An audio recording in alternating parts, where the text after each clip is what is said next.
नमस्कार दोस्तों, स्वागत है आप सभी का हमारे YouTube चैनल में।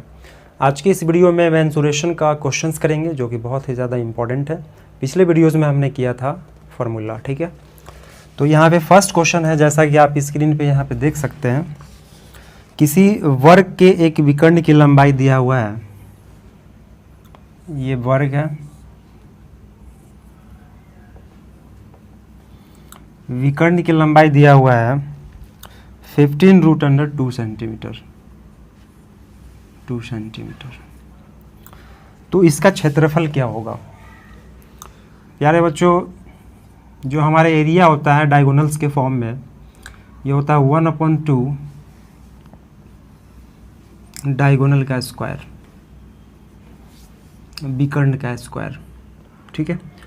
तो इन कंडीशन में जो आंसर होगा 1/2, डायगोनल्स का वैल्यू रखेंगे 15√2 का स्क्वायर, तो 1/2 हो गया। 15 का स्क्वायर 225 होता है दोस्तों, और √2 को जब 2 बार मल्टीप्लाई किया जाएगा तो 2 होगा। इन कंडीशन में जो आंसर होगा 225 सेंटीमीटर स्क्वायर होगा, ठीक है। नेक्स्ट क्वेश्चन की बात करते हैं। सेकंड क्वेश्चन है यहाँ पे, किसी वर्ग के क्षेत्रफल का उसके विकर्ण पर खींचे गए वर्ग के क्षेत्रफल से अनुपात क्या होगा?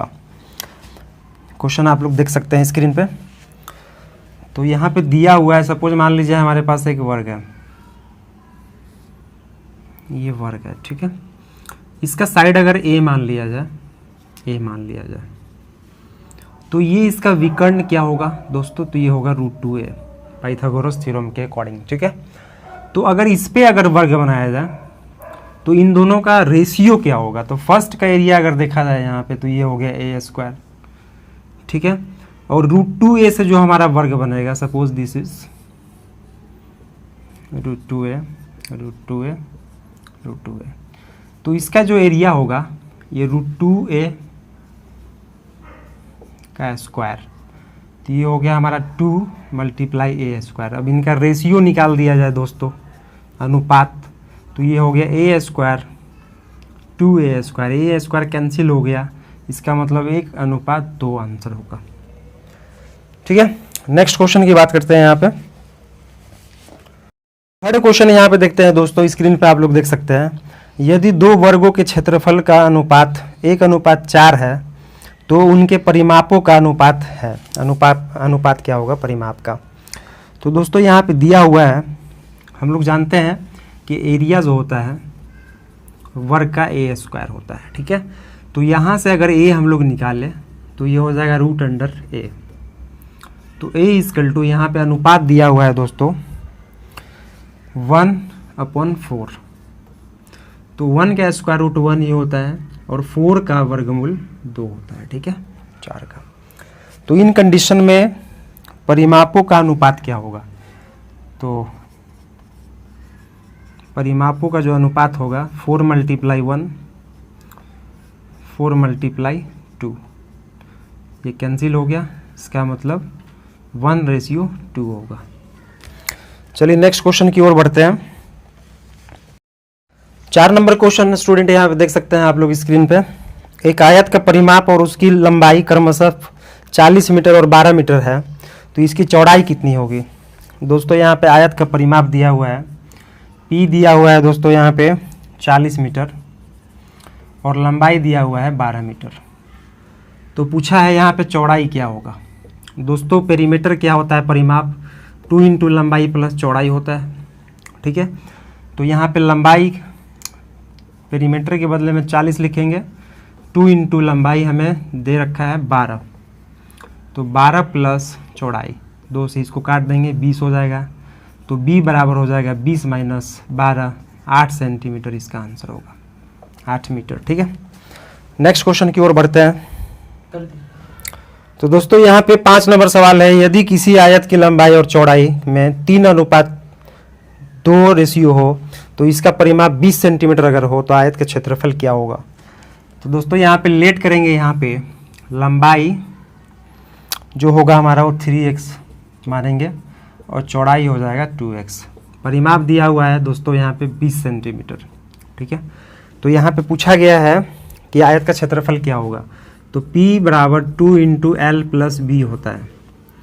तो ये हो गया यहाँ पे 20, 2 इंटू 3x प्लस 2x, ये हो गया 10, तो 10 इज इक्वल टू हो जाएगा 5x, x की वैल्यू आ जाएगा 2। सो दोस्तों यहाँ पे लंबाई क्या हो जाएगा, 3 मल्टीप्लाई 2 6 हो गया सेंटीमीटर, और चौड़ाई हो जाएगा 2x, that is 2 multiply 2 that is 4 centimetre. तो इन कंडीशन में इसका जो एरिया होगा दोस्तों L इंटू बी, इसका मतलब 6 multiply 4 24 centimetre square. Next question की ओर बढ़ते हैं यहाँ पे दोस्तों। नंबर क्वेश्चन देखते हैं दोस्तों। यहाँ पे एक आयताकार प्लॉट की भुजाओं में 5:4 का दिया हुआ है यहाँ पे, और इसका क्षेत्रफल 500 मीटर स्क्वायर दिया हुआ है। तो प्लॉट का परिमाप क्या होगा। तो आयताकार प्लॉट है दोस्तों यहाँ पे, तो इसको मान लिया जाए यहाँ पे 5x और इसको मान लिया जाए 4x। एरिया दिया हुआ है दोस्तों यहाँ पे 500 मीटर स्क्वायर। तो एरिया क्या होता है दोस्तों, L इंटू बी होता है। एरिया दिया हुआ है 500, 5x multiply 4x that is 20x square. तो x स्क्वायर इक्वल टू हो गया 500 बटे में 20, 1 0 कैंसिल, ये हो गया 25। तो x की जो वैल्यू होगा √25 होगा, इसका मतलब 5। उसके बाद पूछा है प्लॉट का परिमाप क्या होगा। तो परिमाप P बराबर होता है 2 इंटू लंबाई प्लस चौड़ाई।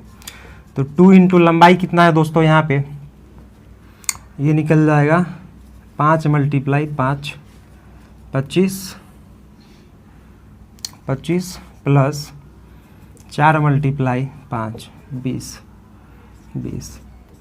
2 मल्टीप्लाई 45, इसका मतलब 90 सेंटीमीटर हमारा 90 मीटर परिमाप होगा। चलिए नेक्स्ट क्वेश्चन की ओर बढ़ते हैं।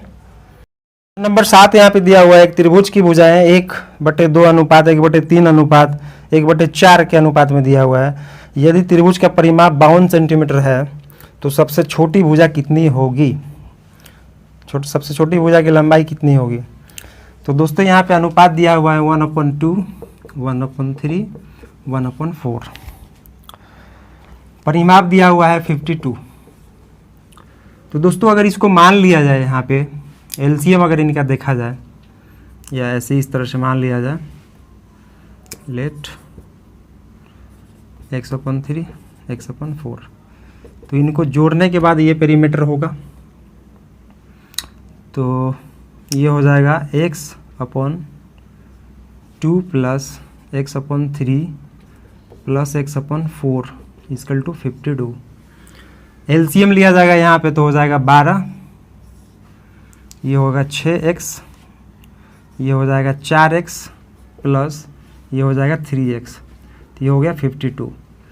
दोस्तों ये हो जाएगा यहाँ पे ऊपर में 13x बटे में 12 इक्वल टू 52।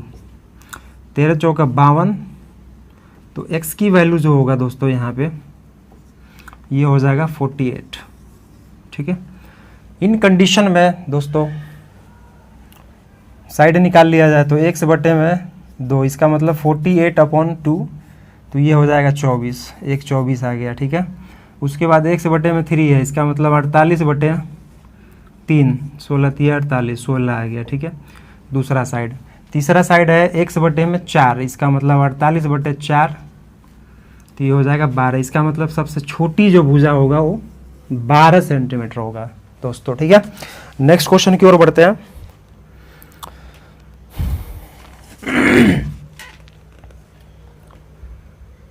क्वेश्चन है यहाँ पे एक समकोण त्रिभुज की 3 भुजाओं की लंबाई दिया हुआ है a-2 a centimetre a+2 centimetre. a का मान क्या होगा। दोस्तों ये समकोण त्रिभुज है, तो यहाँ पे 3 भुजाओं की लंबाई दिया हुआ है। एक मान लीजिए a-2 है, एक a है और उसके बाद है a+2। तो इन कंडीशन में दोस्तों हम सभी को पता है पाइथागोरस थ्योरम, यहाँ पे अप्लाई करेंगे तो ये बड़े वाला साइड जो होता है a+2 का स्क्वायर अन्य दोनों साइड के सम के बराबर होता है।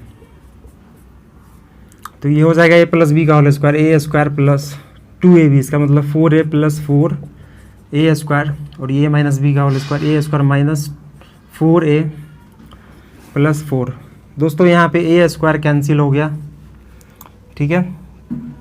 उसके बाद ये 4a, ये 4 कैंसिल हो गया, क्या बचा हमारे पास 4a, इधर आगे प्लस होगा तो 4a प्लस 4a बराबर a स्क्वायर, तो ये हो जाएगा स्टूडेंट 8a बराबर a स्क्वायर। सो दोस्तों एक a यहाँ से कैंसिल हो जाएगा तो a इक्वल टू 8 होगा, a की जो वैल्यू होगी वो 8 होगा, ठीक है। नेक्स्ट यहाँ पे करते हैं हम लोग क्वेश्चन। किसी समबाहु त्रिभुज का क्षेत्रफल दिया हुआ है और इसका परिमाप क्या होगा पूछा गया है। तो समबाहु त्रिभुज दोस्तों हम लोग पता है कि जिसके सारे साइड बराबर होते हैं आपस में, ठीक है। तो इसका जो एरिया होता है दोस्तों ये होता है √3a स्क्वायर बटे में 4। तो एरिया दिया हुआ है यहाँ पे 400 अंडर √3, तो √3a स्क्वायर बटे में 4, √3 कैंसिल हो गया दोस्तों, 4 से मल्टीप्लाई कर देंगे तो a square equal to 400 multiply 4, तो यहाँ से a बराबर हो जाएगा रूट अंडर 400 मल्टीप्लाई 4, 420 का स्क्वायर रूट होता है और ये 2, इसका मतलब 40 हमें पता लग गया है कि इसकी साइड जो है 40 है। तो इसका जो परिमाप होगा दोस्तों ये हो जाएगा 3 इंटू a, इसका मतलब 3 मल्टीप्लाई 40, 120 सेंटीमीटर, मीटर में है, सॉरी मीटर में, ठीक है। नेक्स्ट क्वेश्चन की ओर बढ़ते हैं। यहाँ पे नंबर 10 यहाँ देखते हैं, किसी समबाहु त्रिभुज का क्षेत्रफल दिया हुआ है दोस्तों, तो इस त्रिभुज की प्रत्येक भुजा की लंबाई कितनी होगी। तो दोस्तों यहाँ पे एरिया दिया हुआ है